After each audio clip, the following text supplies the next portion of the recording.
nakapagsabi na ang manifestation daw ay pagiging delusional. Manifesting is believing in your own lies.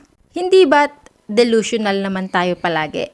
You see, what I mean is, alam naman nating lahat na tayo ay mawawala sa mundong ito. Pero, wala namang natutulog sa gabi at sasabihin na, oh, hindi na ako magigising bukas. Kahit na alam natin for a fact na mawawala naman tayo one day. Nagsiset pa nga tayo ng alarm clock, di ba? Kung anong oras tayo magigising. We still expect every night to wake up in the morning and fulfill our goals and go to work, go see our family, and whatever we plan to do. Kung wala itong delusional thinking natin na ito, siguro wala na tayong gagawin sa buhay natin kasi alam natin na we will be gone one day. So, why bother, di ba? Pero, nagpapatuloy tayo sa buhay. We plan, we set goals, we marry, we follow our dreams, and plan to achieve it one day. So I think it's important to realize na we're delusional every single day. We're delusional our whole life. So why not be delusional to the things you can attract, to the things that you want? I think a lot of times people don't realize and they don't even dare to ask for more. Ayaw mag-explore ng full potential nila.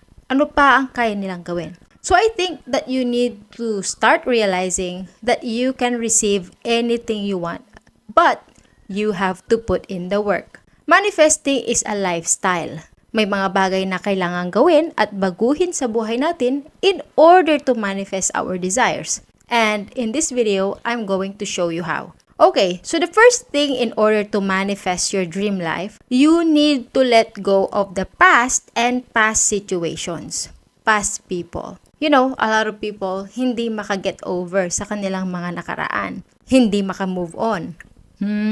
Ikaw ba yan? For example na lang sa love life. Alam kong maraming makaka-relate dito. Yung mga iba hindi makaget over sa mga ex nila. And they're wondering why I do not meet somebody good. Maybe because you're not letting go of the past. You are showing to God or the universe that you don't trust Him. You don't trust that if you let go of this person, He will bring you something new and much better. You don't trust that. So ang mangyayari niyan, since ayaw mo mag-let go, mahihirapan ka ng paulit-ulit. Even with money or job, marami rin ang natatakot mag-let go sa trabaho nila kahit ayaw na ayaw nila yung mga trabaho nila kasi natatakot silang mawalan ng kita or pera. No job, no pay. Money is in abundance everywhere. You know how much money there is on earth? Bakit mo iniisip na wala kang makukuhang ibang trabaho? You will get another job. You're just gonna need to search for it. Maybe you will even start working for yourself or start your own business. Sometimes you need to let go of the things that are toxic for you. Things that are draining you of your energy. You need to let go, and once you let that go, you see that God opens up new doors for you. God shows you what He has for you, and then you will be like, oh, how I wish I had done it sooner. I wish I had trusted Him more. The next step is to be super grateful for what you have now. You know, when I started to work on myself, becoming a better person, becoming a better version of me, I learned about the importance of gratitude. And simula nun, I practice it every single day.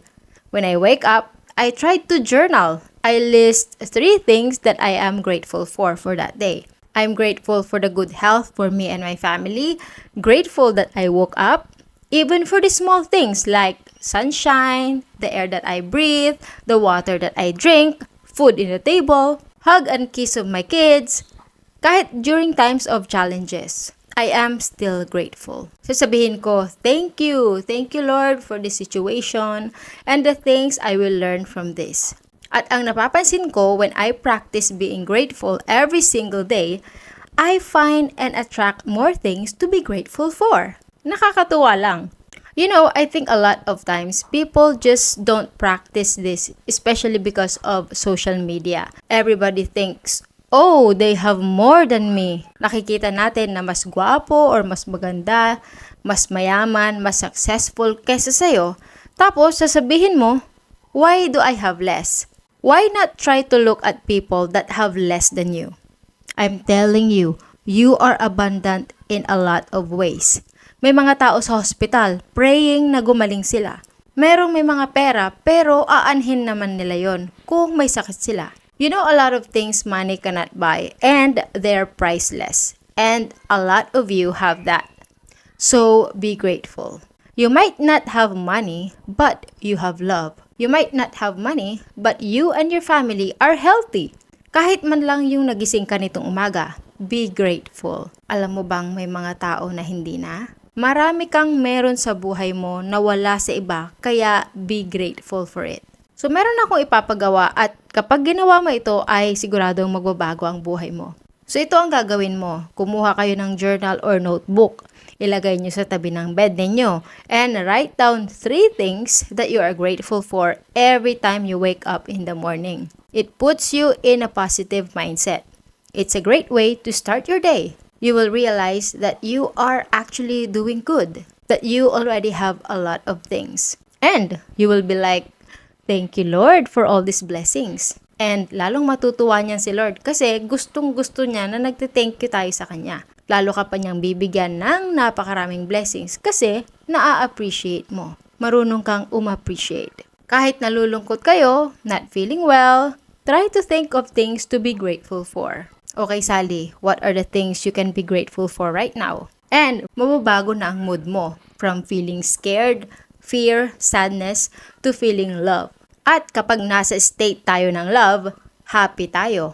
It's very easy to attract or manifest things. Another thing is know exactly what you want. Ano ang gusto mo? A lot of people, gusto daw nilang mag-manifest, pero hindi naman nila alam kung ano ang gusto nila. Paano mo makukuha yung gusto mo kung hindi mo naman alam kung ano ang gusto mo, di ba? Parang malabo yata yun, or ang gulo naman nun. Parang mag-order ka sa restaurant. Paano ka makakakain kung hindi mo alam kung ano ang o-orderin mo? Ganon din sa lugar. Paano ka makakapunta sa destination mo kung hindi mo alam kung saan ka pupunta? Same thing with money. You want money for what? How much money you need? Here's a method you can use. Positive affirmations. Kung gusto mong mag-manifest ng money, sabihin mo, I have lots of money. I have this amount of money in my bank account. Kung gusto mo mag-manifest ng love life, sabihin mo, I am dating my dream partner. Kung gusto mo mag-manifest na mas gumanda ka lalo, sabihin mo sa sarili mo while looking at the mirror, my skin is clear and glowing. I am beautiful. I love my face and I love my body. Sabihin mo ng paulit-ulit. Kung may goal kayo, like gusto nyo ng sasakyan, sabihin nyo, I am driving my dream car. Whatever car man yan. May mga iba ayaw gawin itong positive affirmations kasi parang you're lying down to yourself. Bakit mo sasabihin yung isang bagay, wala ka naman, di ba? I am driving my dream car. Wala ka namang kotse. For me, I see it more like focusing on your goals. So pag sinabi kong I am driving my dream car, what are the things I need to do to get that dream car? Mas easier mong makukuha yung goal mo pag nakafocus ka. Kaya ingat-ingat din kung saan tayo nakafocus kasi yun ang na-attract natin. Dati, mahilig akong manood ng mga telenovela, mga drama. Alam ko marami sa ating mga Pilipino ang mahilig sa mga yan.